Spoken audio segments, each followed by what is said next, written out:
There comes a moment in a woman's life, not marked by external milestones, but by internal rupture, when she feels herself breaking through a version of herself she no longer recognizes. It's subtle at first, a tightening in the chest when she says yes but means no, a spike of anger at being interrupted, a quiet refusal to smile just to be liked. What the world may call a breakdown is often a breakthrough in disguise. It's the psyche's way of unearthing the self that's been buried beneath decades of social pleasing, emotional labor, and spiritual suffocation. This is not rage for drama. This is not rebellion for applause. This is the return of a selfhood that refuses to be reduced. A self that's not here to perform politeness, but to reclaim power. And today, we're not just going to talk about her. We're going to awaken her, step by step, with psychological depth, embodied rituals, and hard-earned truth, because your dark feminine isn't a concept. She's a force. Step 1. Understand her, the traits of dark feminine energy. Let's begin with clarity, because without understanding, embodiment becomes imitation. The dark feminine is not a costume or aesthetic. She is an archetype that emerges when a woman stops performing survival roles and begins to embody wholeness. She is not dangerous because she harms, but because she no longer hides. Let's go deeper into her psychological architecture. 1. Emotional sovereignty. She does not allow others to dictate the value of her feelings. Emotional sovereignty means that her inner world isn't tethered to external approval. She can hold anger without shame, sadness without apology, and joy without justification. 2. Sensual presence. Her relationship with her body is no longer transactional. She's not here to perform beauty for consumption. She moves with intentionality. Sensuality, in this case, is not eroticism, it's ownership. 3. Disruptive honesty. She doesn't tell the truth to shock. She tells it to heal. She understands that authenticity will always create tension in systems built on denial. 4. Boundaried energy. A boundary is not a wall to keep others out. It's a frame to protect what's sacred within. The dark feminine understands that boundaries don't make her harsh. They make her safe. 5. Magnetism without manipulation. She does not chase validation. Her stillness is magnetic because it emanates from self-approval, not desperation. People are drawn to her, not because she begs, but because she doesn't. Each of these traits exists in you already. You're not becoming her, you're returning to her. Step 2. Unlearn the good girl. Mindset shifts. To truly activate the dark feminine, we must confront the unconscious programming that taught us to prioritize being liked over being real. The good girl archetype is a performance, a safety mechanism, crafted by generations of women taught that silence is safer than truth. The good girl learns early to trade authenticity for approval. She smiles when she's dismissed, apologizes when she's interrupted, and contorts herself into emotional palatability so she's never seen as too much. But over time, these compromises don't just exhaust you, they erase you. Here are 3 essential psychological shifts required to dismantle that conditioning. 1. Guilt is not guidance. Guilt is often confused for morality, but guilt can be a reflex from your nervous system, not a signal of wrongdoing. When you first assert boundaries or claim your space, your body may react as if you've done something terrible. That's not your intuition, it's the residue of cultural obedience. Learn to distinguish the difference. 2. Discomfort is part of rebirth.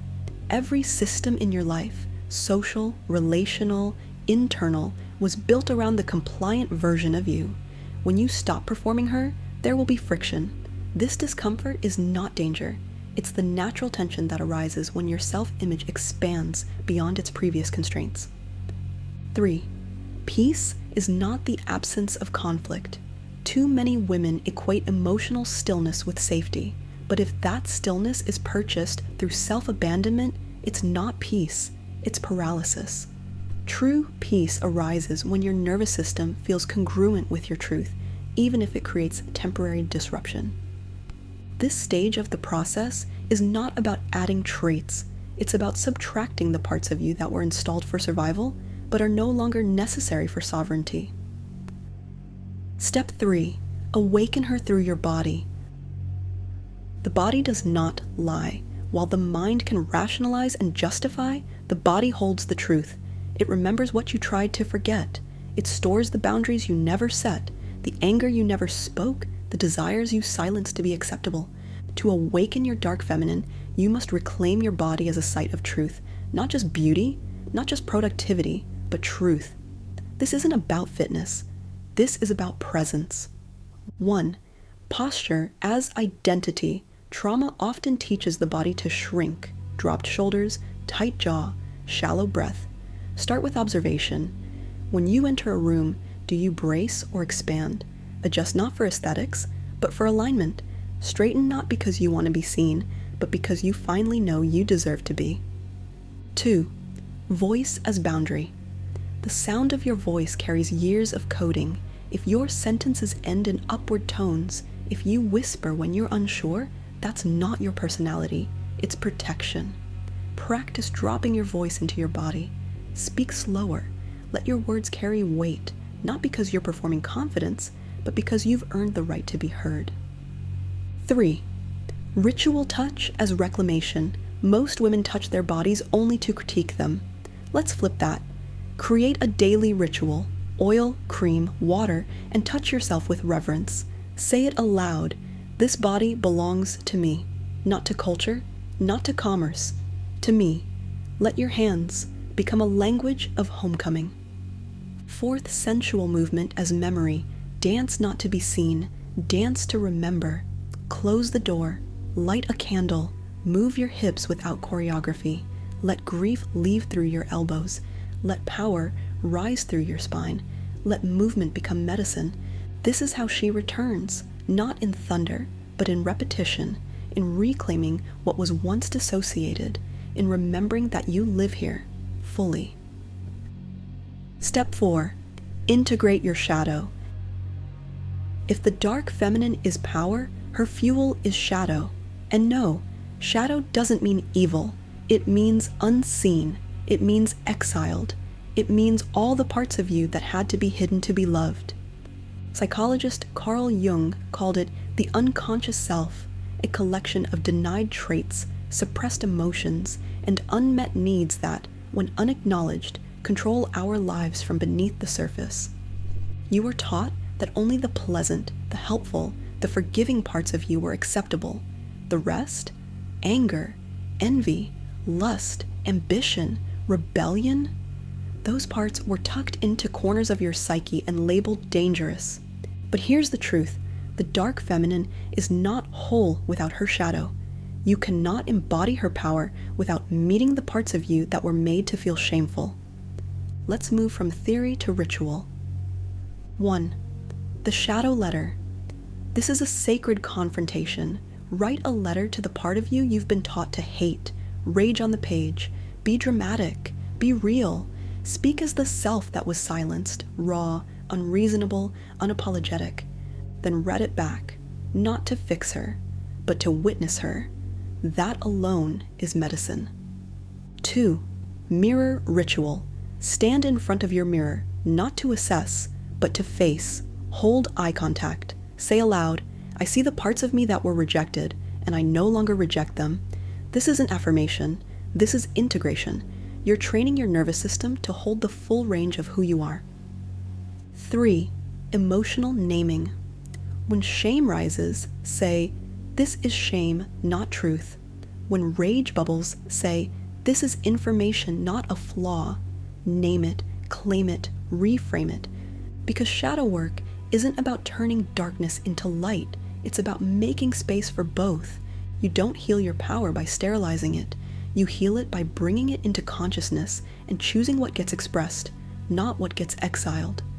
The parts of you were told were too much. That's where your liberation begins. Step 5. Embody her daily. Rituals for integration. Power isn't built in a single moment of awakening. It's built in quiet repetition, in the choices you make when no one is watching, in how you move through your day when you're not trying to impress, perform, or prove. This step isn't about intensity, it's about devotion. Here are 4 rituals that help you sustain the dark feminine not as a mood, but as a lifestyle. 1. Morning truth invocation. Start your day not with obligation, but with alignment. Look into the mirror and say aloud, "I do not exist to be liked. I exist to be whole." You're not casting a spell, you're reinforcing a neural pathway. 2nd, midday boundary audit. At some point in the day, pause and ask yourself, where did I override myself to avoid conflict? Note it, feel it, then course correct. Boundaries aren't a one-time event, they're a practice of presence. 3, evening emotional debrief. Journal, voice note, or sit in silence. Ask, where did I betray myself today? Where did I honor myself? This isn't self-critique, it's self-responsibility. Your awareness is your liberation. 4th weekly embodiment ritual. Choose one evening a week for a deep body practice. This could be a sensual dance session, a walk with intention, a cold plunge, or sacred rage journaling. Let your body remember it is a participant in your power, not a prop for others. Consistency, not intensity, is the root of real transformation.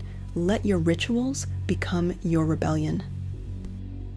Final word, you are not too much. If no one has told you lately, hear this now. You're not too much. You're not too loud, too emotional, too complex, too deep, too intense, or too different. You are simply not willing to shrink anymore. That discomfort you feel when you take up space, that's not ego, that's expansion. That's your nervous system stretching into a new identity that's no longer regulated by compliance. You don't need to be softer to be safe. You don't need to be more palatable to be powerful. The dark feminine doesn't arrive in fury.